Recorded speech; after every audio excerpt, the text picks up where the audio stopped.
Bonjour à tous et bonjour à tous. Bienvenue dans Smart Sport. Le match oppose Tapiro à Tapiro. Le sommaire, Franck. On va d'abord commencer par ce qui s'est passé en Israël et la réaction, plutôt la non-réaction du monde du sport. Mickaël. Le record du monde de marathon, est-ce que Nike a truqué ses chaussures? Dans le feuilleton des partenaires au JO 2024, aujourd'hui nous allons parler de LVMH. Et enfin la journée de l'arbitrage sponsorisée par la Poste, est-ce qu'aujourd'hui on manque d'arbitres dans les sports collectifs?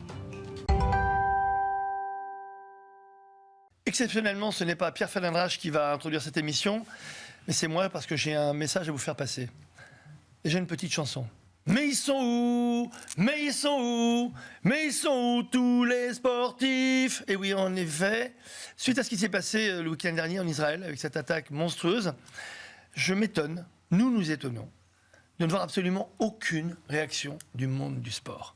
Et tous les sports confondus, que ce soit le football, que ce soit le rugby, alors qu'il y a aujourd'hui une Coupe du Monde qui se passe sur notre sol, basket et tous les autres sports, individuels ou collectifs. Ni une fédé, ni personne ne l'a fait, alors que partout dans le monde, le sport, lui, a réagi. Et a réagi en condamnant fermement ces attentats et en exprimant sa compassion et en rendant hommage aux victimes israéliennes. La NBA, la Fédération internationale de golf, et d'autres fédérations, tout le monde a réagi. Mais pourquoi en France, nous avons ce silence assourdissant? Et les sportifs, je vous rassure, ne sont pas les seuls. Il y a aussi les stars, les vedettes, les comiques, les musiciens, les comédiens, les magiciens, comme le dirait Aznavour. Tout le monde. Et finalement, personne n'a réagi. Alors, on peut se demander pourquoi. Est-ce que le fait d'avoir des attentats terroristes avec des victimes juives, voire israéliennes, beaucoup plus graves, choque les gens? Est-ce que les sportifs ont peur, justement, dans leur compassion normale pour l'avenir du peuple palestinien, et se disent donc si on est vraiment en émotion par rapport à ces victimes, ça va peut-être être totalement en incohérence avec notre combat. Mais je le dis, quelle idiotie! Si vous voulez soutenir en tant que sportif le peuple palestinien, il faut justement les aider à se dissocier du Hamas et de ces exactions horribles, de ces massacres de population. Sinon, dans un siècle, on se rappellera du peuple palestinien comme celui qui a décapité des enfants dans des kibboutz. Donc au contraire, militons en soutenant l'État d'Israël, qui se bat non pas pour les Israéliens et les Juifs, mais pour la planète entière. Et que vous soyez un sportif juif ou non, ce n'est pas le problème. On défend des êtres humains. Et on peut être pro-palestinien ou pro-israélien, mais nous sommes tous contre le terrorisme. Voilà le message que je voulais faire passer. Mickaël Tapiro, pourquoi les sportifs sont si discrets, pour ne pas dire invisibles? Ça participe de pas mal de tensions, ça participe de pas mal de pressions qui font qu'aujourd'hui, on l'a vu, notamment en Belgique, il y a un footballeur, par exemple, très connu, qui s'appelle Thibaut Courtois. Le gardien du Real de Madrid. Le gardien du Real de Madrid et de l'équipe de Belgique, qui est intervenu et qui a passé un mot sur les réseaux sociaux, qui était un mot assez empathique envers la population qui a été massacrée. Il est en danger de mort, il a eu des menaces, pour sa famille aussi, il a dû retirer tous les éléments des réseaux sociaux et en fait on se rend compte que non seulement il a été mis en minorité, mais personne ne l'a soutenu et personne ne serait capable aujourd'hui d'aller dans la direction qu'il a tracée. On a une autre problématique aussi en France, et je suis assez ému de le dire, c'est que lorsque l'on est allé s'approcher des instances dirigeantes pour poser la question et de savoir dans quelle mesure il n'était pas question d'intervenir. Vous l'avez fait, vous, personnellement? Je l'ai fait directement. On m'a répondu que, finalement, c'était quelque chose qui était du domaine de l'étranger, un petit peu comme une guerre en Ukraine, etc. Et que les ligues et les fédés n'allaient pas intervenir. Et là, je me pose la question. Sauf que là, en l'occurrence, il y a des Français. Parce que là, il y a 8 Français massacrés. Avec le même passeport que vous et moi et le même passeport de celles et ceux qui sont dans les stades. Il y a 20 Français kidnappés. Et là, à ce moment-là, on a l'impression que lorsqu'on est français et qu'on va mourir ou en tant que juif, ou quand on est en Israël, eh ben, on ne meurt pas de la même façon. En tout cas, moi j'ai souvenir d'avoir eu un géologue un jour qui a été pris en otage en Afrique. Il faisait son travail, il a été pris par le djihad islamique. Ça a duré quelques mois, voire une année. La France s'est mobilisée, le président s'est mobilisé, on en a parlé tous les jours. Et là, rien. En fait, ces personnes-là qui sont des Français, qui sont des citoyens français, sont morts, et sont morts avec aucun écho en France. Alors donc ça fait un peu de peine.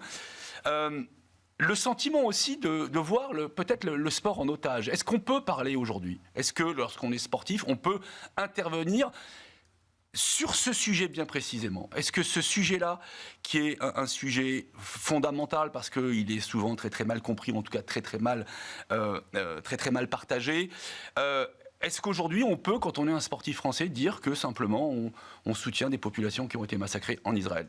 La réponse c'est non. Pourquoi est-ce que je souhaiterais que des Mbappé, que des Dupont et que d'autres champions de plein d'autres sports communiquent? Benzema, bien entendu, pour une seule et bonne raison, c'est qu'ils ont l'oreille des jeunes. Et aujourd'hui, on sait très bien que la propagation des idées salafistes, des idées islamistes radicales, et surtout avec ces images, et la réaction, par exemple, de partis comme la France indigne, pour ne pas le nommer justement, leur donne un blanc-seing, leur donne une autorisation de tuer. Et les prochains Kouachi, les prochains Mohamed Merah sont déjà en train de s'entraîner et de fantasmer, et d'idéaliser, de refaire une exaction contre la population juive. Ces sportifs ont une responsabilité, je le dirais même plus, ont un devoir citoyen, car ils s'adressent aux jeunes. Ils pourraient, s'ils se trouvent les mots justes, et je vous l'ai dit tout à l'heure, on peut être pro-israélien, pro-palestinien, mais tous contre le terrorisme, freiner les ardeurs et peut-être passer à un niveau de conscience et de responsabilité supérieure. Alors certains ont trouvé les mots justes, parce que si les sportifs français sont invisibles, je vous invite à regarder les messages des ligues professionnelles américaines. Elles se mobilisent, le golf ou la NBA n'ont pas hésité à dénoncer, à condamner.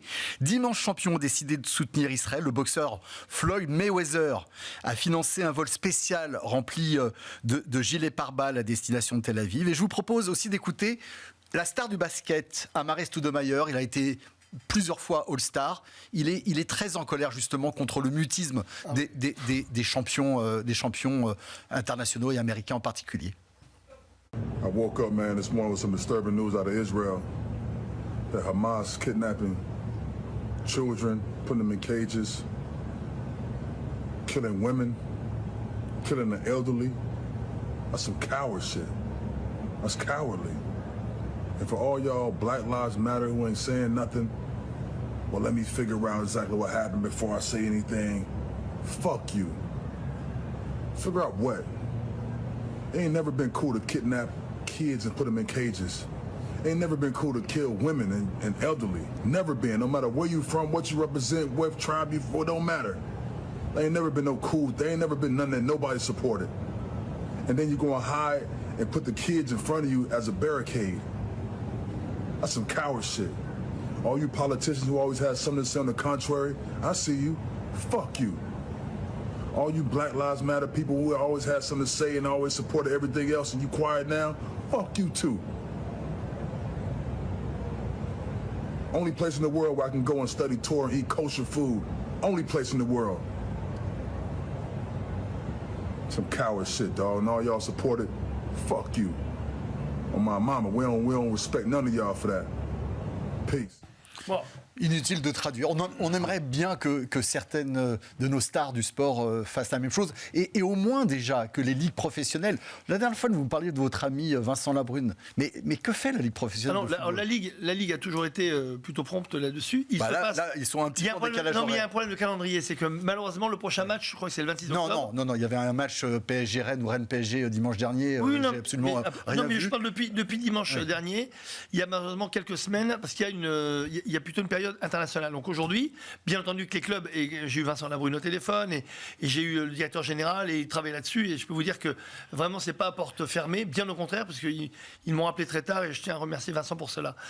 Mais aujourd'hui, il y a une vraie action avec la Fédération française de football. Là, on parle de la nation française. Autant les clubs, ça va être compliqué. Pourquoi? Il faut le dire, le PSG, c'est le Qatar. Est-ce que vous pensez que le Qatar va souhaiter un hommage aux victimes israéliennes? J'en doute. En revanche... J'en doute, mais je l'espère.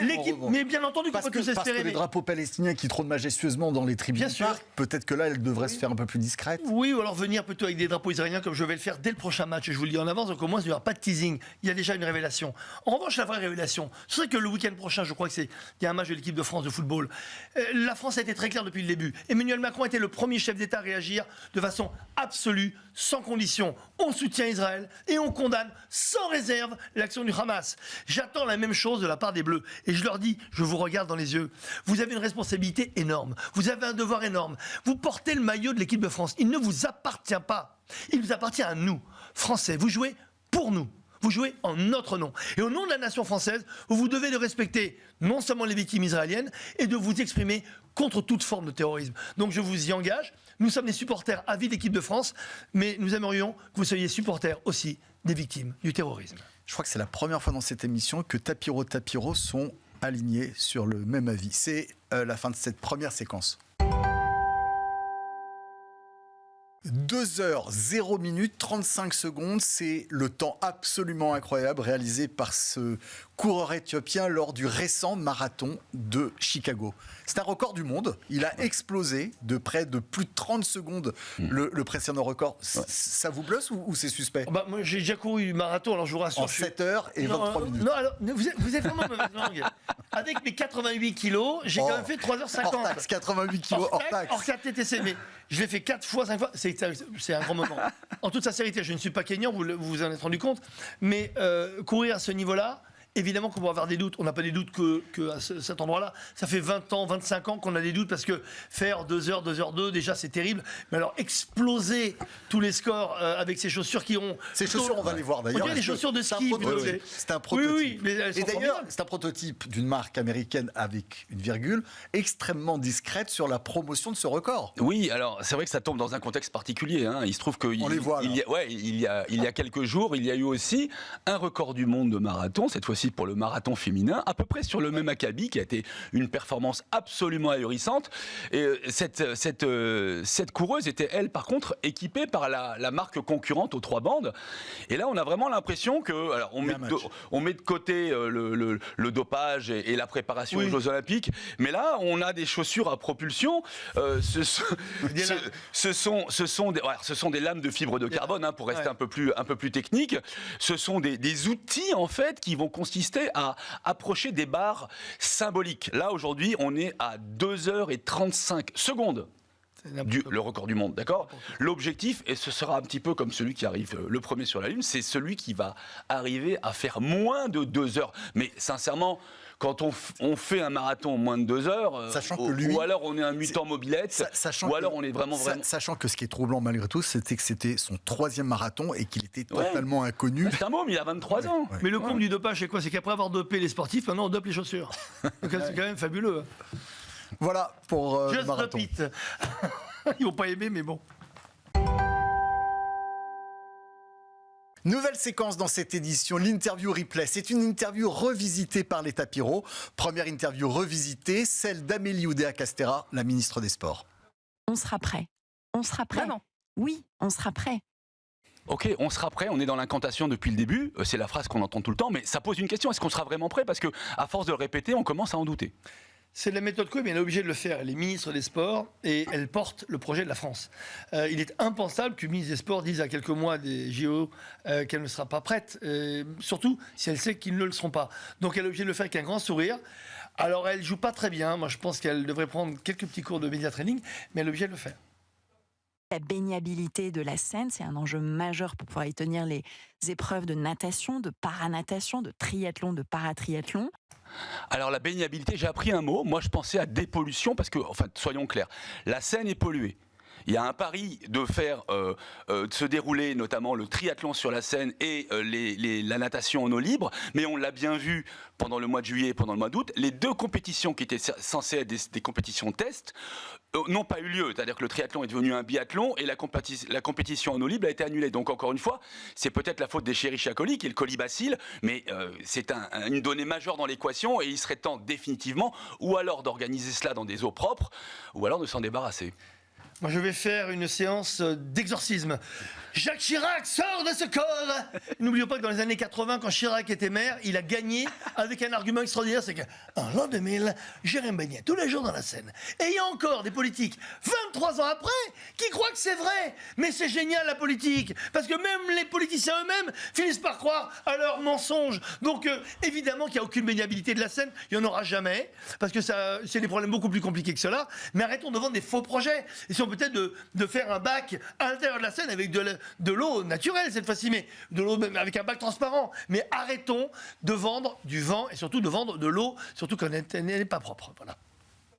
Il y a eu ce très beau relais du 4x400, on a débriefé, on a tout de suite réagi, tout de suite bien remis les choses en perspective avec un plan d'action détaillé, phasé. J'ai fait beaucoup trop de sport pour ne pas marcher à ce discours. Quand on entend des gens parler de sport avec des mots qui n'ont rien à voir avec le monde du sport, débriefé, plan d'action, des dates, ça veut dire que c'est la catastrophe. Donc on planque la poussière sous le tapis, mais il n'y a aucune idée, il n'y a rien. C'est comment est-ce qu'on gère un cataclysme annoncé qui dure quand même depuis trop longtemps dans le monde de l'athlétisme. Ouais, malheureusement, dans l'athlétisme français, c'est la faillite totale. C'est la première fois qu'un pays organisateur des Jeux Olympiques ne sera pas sur un podium des Jeux Olympiques en athlétisme, peut-être mis à part Kevin Mayer, qui d'ailleurs était blessé aux derniers mondiaux. Donc effectivement, ça la fout un peu mal. Voilà pour la première interview revisitée. C'est le feuilleton de Smart Sport. Toutes les semaines, on passera en revue les partenaires de Paris 2024. Aujourd'hui, début cette série avec LVMH et la signature d'un deuxième athlète. Je sais que Paris sera le théâtre de mes ambitions. Je suis fière de rejoindre la famille LVMH, car nous sommes tous des artisans du rêve, des artisans de toutes les victoires. Mélanie de Jésus de Santos, nouveau visage du team LVMH. Première question, que pensez-vous de ce clip? Et deuxième question, pourquoi LVMH finalement a pris la décision de s'engager dans ce grand défi que sont les Jeux de Paris 2024? Je vais commencer par la fin parce que c'est le seul truc que j'ai aimé. Je suis désolé parce que le début c'est l'émission, c'est-à-dire que voir une athlète avec une voix off en plus où elle parle, on dirait un robot. À la limite, ChatGPT, je pensais à un peu plus d'émotion. Mais il y a une chose qui est bien, c'est la signature d'LVMH, artisan de toutes les victoires. Ça c'est intéressant parce qu'ils vendent l'artisanat de luxe à la française qui cartonne quand même dans le monde. Et de toutes les victoires, c'est bien parce que ça montre qu'une marque comme LVMH a une raison d'être dans le sport. Mais c'est tout. Mais le reste, de grâce, mettez plus d'émotion, mettez autre chose, et les moments forts et les moments faibles. Et elle nous regarde comme ça, on dirait un robot. Il n'y a pas de cœur qui bat. C'est écrit avec exclusivement que des arguments et des tics de langage qui doivent coller, vous savez, au sponsoring du sport, où on partage les valeurs, etc. Moi aussi, je trouve ça assez concernant. Par contre, le choix de Mélanie est bon, 23 ans, martiniquaise élevée à Saint-Étienne, elle a une vie américaine, elle a rejoint Simone Biles pendant 6 mois pour s'entraîner. Elle a une vision internationale, elle parle plusieurs langues. Je trouve que pour LVMH et leur façon de s'accoler aux Jeux Olympiques, c'est bien vu. Le deuxième, c'est Léon Marchand, c'est le nageur extraordinaire qui est en université américaine. Donc sur le casting, ça va. Maintenant, mais finalement, c'est le seul temps, il y en a quand même malgré tout un certain nombre en France, où LVMH, pour la première fois, s'engage dans le sport. Je n'ai pas le souvenir que sur des sports et des disciplines olympiques aussi populaires que ceux qui seront disputés à Paris, LVMH... On oublie que la Coupe du Monde, c'est LVMH. Coupe du monde de foot. Non, d'accord. On oublie aussi la Coupe de l'Amérique. C'est l'habilleur de la Coupe, mais c'est pas le sponsor officiel. Mais c'est étonnant quand on le voit arriver. Je vous le dis, moi j'étais à la finale au Brésil. Quand on voit la valise arriver, alors c'est un peu bizarre parce que le sport très populaire du foot, encore une fois, est-ce que ça colle? Moi franchement je crois pas, je vous le dis sincèrement. Mais de voir cette malle Louis Vuitton avec à l'intérieur le trophée, moi ça m'a un peu choqué. Parce que dans le stade, il y avait 200 000 personnes qui sifflaient en voyant le président de la Fédé, que je ne nommerai pas de l'époque, et la présidente, que je ne nommerai pas. C'était des gens un peu en colère au Brésil. Et quand je vois Louis Vuitton à ce moment-là, je trouvais ça un peu vulgaire, excusez-moi. Oui, enfin, Louis Vuitton sponsorise le football, mais pas avec des fédés ou avec des clubs, ni avec des ligues, mais avec des stars. On se rappelle du baby-foot Louis Vuitton, où il y avait Maradona, Pelé, etc. Donc, quelque part, il y a une vision très, très élitiste. C'est pas tellement de sponsoriser le football, mais c'est de sponsoriser les grandes stars. Mais est-ce que justement, c'est compatible avec des disciplines populaires? Alors oui, c'est compatible pour une chose, et ça nous ramène à ce qu'on avait dit sur les Rolling Stones et le baseball, c'est l'intemporalité. Pelé sera toujours Pelé. Pelé, c'est une marque. Pelé, malheureusement, est décédé, mais il restera toujours vivant dans le cœur des footballeurs. Comme Louis Vuitton. Louis Vuitton, c'est un maltier du 19e siècle, et on a vraiment l'impression que l'identité de la marque Louis Vuitton va perdurer dans le temps et dans l'espace, un petit peu comme l'image de ces grands sportifs. Ça rejoint aussi ce qu'on avait dit sur la marque Hublot, qui décidait d'aller dans le football, mais par le haut. Louis Vuitton aussi le fait. C'est vrai, reprenons, il n'y a pas que Pelé, il y a Maradona aussi qui apparaît il y a Maradona, Zidane, etc.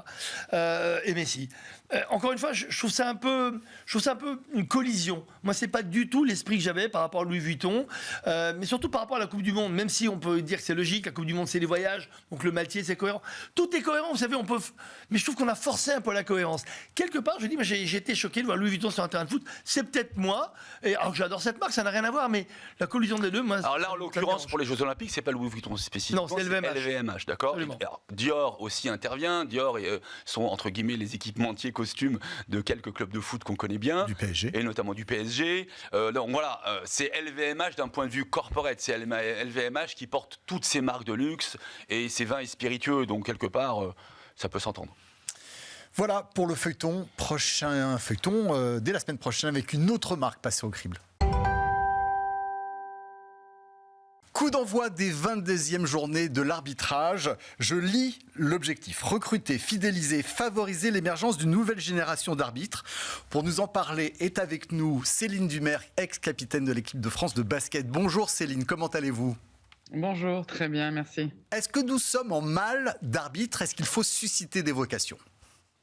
Alors, peut-être que c'est pas, criant et on n'est pas non plus dans une situation alarmante. Maintenant, je pense qu'on pourrait recruter, on pourrait avoir plus d'arbitres sur nos terrains, c'est certain. Là, j'ai eu la chance de discuter avec certains présidents de fédérations et ils sont tous en déficit d'arbitres. Donc, ces journées, c'est hyper intéressant parce qu'on peut essayer d'aller susciter auprès des plus jeunes une vocation dans l'arbitrage. Est-ce que vous-même, lorsque vous étiez joueuse, et c'était pas il y a si longtemps, vous éprouviez des difficultés avec les arbitres ? Est-ce que vous étiez là à négocier, à essayer d'expliquer les raisons ou les non-raisons d'une faute commise ? Alors, je ne peux pas mentir parce qu'il y a certainement des vidéos, mais alors j'ai été beaucoup dans la discussion parce que j'ai toujours voulu essayer de comprendre ce qui se passait. Donc c'est vrai que des fois, sur des coups de sifflet, j'allais me rapprocher de l'arbitre pour comprendre. Pas pour juger s'il avait tort ou pas, mais juste pour comprendre, pour pas refaire les mêmes erreurs et que ça soit pour moi ou mes coéquipières. Donc je cherchais la communication avec le corps arbitral. Des fois on a le temps, des fois on n'a pas le temps. Donc certains, j'imagine que j'étais un peu pénible d'avoir toujours quelque chose à dire, mais il y a toujours eu beaucoup de respect des deux côtés, que ça soit du corps arbitral envers les joueurs et des joueuses en tout cas de mes coéquipières. On a toujours respecté le corps arbitral, le plus possible en tout cas. Céline, quel est le rôle et quel est surtout votre rôle avec la Poste dans ces journées de l'arbitrage ? Mais nous sommes un petit peu les ambassadeurs et on va sur le terrain. Hier, on était auprès de nombreux jeunes, notamment des collégiens, à la Cité des Sports à Issy-les-Moulineaux pour justement avoir un échange avec des arbitres professionnels, des arbitres amateurs et puis nous-mêmes qui avons mis et qui avons été arbitre pendant une matinée pour faire découvrir un petit peu le rôle de ce poste-là qui est important, qui est primordial pour le bon développement de nos sports. Et d'un mot, la Poste, quel est son rôle ? Un partenaire privilégié et qui est conscient de l'importance des arbitres et qui a envie d'investir pour rayonner un petit peu et pour faire rayonner ce métier dans le sport qui est peut-être un petit peu sous-estimé. Bonjour Céline Franck Tapiro. Au démarrage de l'émission, nous parlions de ce drame qui vient de se passer en Israël. Excusez-moi de changer de sujet, mais je voulais vous interroger, comme vous êtes la première sportive que je rencontre, ce qui est assez étonnant parce que depuis 4 jours, il y a un silence assourdissant dans le monde du sport. Je veux juste savoir quel était votre point de vue en tant que sportive, surtout en tant qu'être humain par rapport à ce qui s'est passé. C'est une tragédie. Après, là, c'est au-delà du côté sportif ou pas. Là, c'est l'humanité et c'est des choses qu'on est obligé de condamner. Après, moi, je suis pas là j'ai un jugement très personnel et je suis pas là pour exposer mon avis, mais en tout cas, en tant que humain sur cette planète, ce qu'on est en train de voir, ça fait un petit peu peur, donc c'est triste. Dernière question, justement, le monde du basket que vous connaissez bien, parce qu'on n'a vu aucun hommage sur aucun stade, ni foot, ni rugby. C'est pas propre au foot, c'est pas propre au basket. Pas du tout. On a vu sur tous les stades de France, quel que soit le sport, on n'a pas vu d'hommage. Est-ce que vous pensez justement que dès la prochaine journée de championnat, il doit y avoir un hommage rendu avant les matchs de basket qui vont arriver dans les prochains jours? Là, j'avoue que comme ça, je ne sais pas. C'est vrai que je pense que beaucoup de gens sont touchés et comprennent la tragédie qui s'y passe. Et dans les stades, effectivement, on pourrait se mobiliser pour montrer un soutien, quel qu'il soit. Est-ce que c'est suffisant ? Certainement pas. On va pas se mentir, c'est pas en affichant 2-3 banderoles et que ça va véritablement ramener la paix entre guillemets, mais ça peut montrer un soutien minimum effectivement. Merci beaucoup Céline Dumerc. Mickaël Tapiro, le chiffre de la semaine. 93 000. 93 000, c'est le nombre de personnes convoquées par Pôle emploi pour des postes à pourvoir dans la sécurité des Jeux Olympiques 2024. Alors, quand on dit 93 000, c'est vraiment tout azimut. Je crois qu'il y a même quelqu'un qui était non-voyant qui a été convoqué. Et ça m'inquiète un peu parce que ça veut dire, premièrement, que la sécurité, en tout cas la sécurité autour des Jeux Olympiques, n'a pas été bordée totalement, qu'on a des besoins, qu'on va rechercher des gens qui ne sont pas forcément dans le métier, dans le milieu. Et on a eu uniquement 8% de réponses sur ces 93 000 personnes, et nul doute qu'à la fin de l'histoire, on aura peut-être besoin d'entreprises privées qui viendront proposer leurs services. En termes de sécurité, je dirais que je ne suis pas forcément très à l'aise vis-à-vis de ces entreprises. Mickaël Tapiro. Quoi ? Non, je disais simplement que j'étais prêt à postuler. Voilà. Merci Mickaël Tapiro. Franck Tapiro, merci. Merci à vous. C'est la fin de Smart Sport, le match des Tapiro face aux Tapiro. À très vite sur Smart.